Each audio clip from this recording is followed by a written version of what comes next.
Bom, vamos falar um pouco de ansiedade. Ansiedade, como surge, como tratar. Penso que surgem basicamente de três maneiras diferentes. A primeira maneira seria um trauma que seria vivido devido a uma condição em que a pessoa passou a sofrer bastante, teve um sofrimento muito intenso, medo que seja, ou sofrimento físico, psicológico, e ela fica muito sensibilizada. Ficando muito sensibilizada, ela passa a tentar evitar ao máximo esse tipo de situação sofrida novamente, essa situação dolorosa. A situação foi muito dolorosa e ela agora está ansiosa, tem muita ansiedade e não quer enfrentar novamente esse tipo de situação e começa a generalizar, tem uma generalização desse tipo de sentimento para uma série de outras situações que aparentemente não teriam correlação com isso. Mas numa análise mais profunda a gente começa a perceber que tem alguma correlação sim. Terceiro modo de se piorar uma ansiedade já existente ou de se adquirir alguns sintomas mais variados e ter mais generalização de sintomas de ansiedade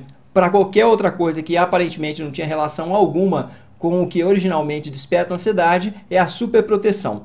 O sujeito tem ansiedade, está traumatizado com alguma coisa ou está com um medo de alguma coisa e ele simplesmente passa a se proteger demais ou o seu contexto social propicia essa proteção. Ele não quer entrar em contato de forma alguma com aquele sintoma de ansiedade ou sintomas dolorosos e isso somente aumenta a ansiedade, porque a ansiedade, como já devo ter falado em algum vídeo atrás, a ansiedade somente piora se você tentar se afastar. E uma maneira de enfrentar mesmo, de enfrentar medo, de tratar medo, ansiedade, é enfrentando. Não tem como. Enfrentando gradativamente, progressivamente. Que é, usualmente, o que chamamos de dessensibilização sistemática. A superproteção, ela faz com que o sujeito pare de enfrentar. Ele deixa de enfrentar. Ele simplesmente vai acontecer o quê? A ansiedade vai aumentar. E uma terceira maneira que eu observei com experiência clínica de ter recebido pacientes com ansiedade, que passaram a ter medo de coisas que não tinham, fobia, por exemplo, fobia de avião. Uma pessoa viajou de avião a vida inteira e de repente apareceu no consultório com fobia e essa pessoa mesmo não sabia explicar por quê. E então fui observando que no histórico de vida a pessoa estava passando por um período ruim da vida. E esse período ruim da vida é que estava estimulando essas sensações de mal-estar em relação ao mundo, passou a ter generalização dessas sensações, porque teve uma perda afetiva, porque houve alguma coisa ruim aconteceu na vida dessa pessoa. Então a piora geral na qualidade de vida tende a fazer com que as pessoas fiquem mais ansiosas e podem culminar com outros fatores, culminar em transtornos de ansiedade. Então a questão que fica é como se trata um transtorno de ansiedade. Se forem fobias muito bem delimitadas e a análise de fato chegar ao ponto de perceber que a eliminação de uma simples fobia por dessensibilização sistemática vai ser eficaz, talvez possa se caminhar por aí. Contudo, geralmente o que ocorre não é isso, a pessoa não está simplesmente circunscrita a uma fobia específica, ela está tendo sintomas de ansiedade com uma série de outros eventos, porque uma ansiedade pode levar a outra, pode haver generalização.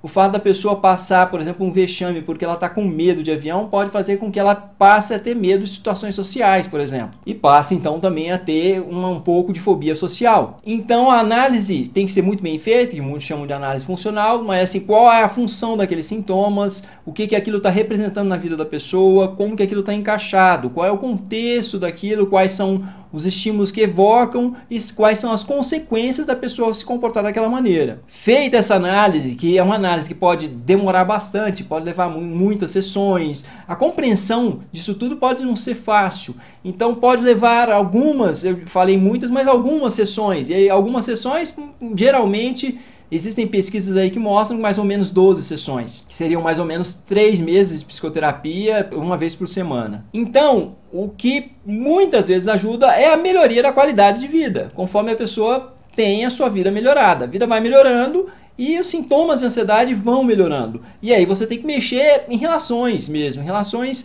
de afeto, com quem a pessoa está interagindo, que tipo de apoio ela está tendo, qual é a rede de apoio que ela tem, qual é a base de sustentação, quem é que nos faz feliz. Então é muito importante estarmos perto, estarmos juntos de pessoas que nos fazem bem. Para vocês poderem compreender melhor um pouco tudo isso, estou colocando alguns vídeos aí nos cartões, estou colocando no final. Assistam também, porque podem dar uma base para poder entender melhor como é que vão funcionando essas coisas e como é que funciona uma psicoterapia, uma relação de ajuda para pessoas que estão com sintomas de ansiedade e para as pessoas que estão com diversos outros sintomas. É isso então, meu amigo. Se você gostou desse vídeo, clique em gostei, compartilhe nas redes sociais, se inscreva no canal. Obrigado por sua audiência e até a próxima.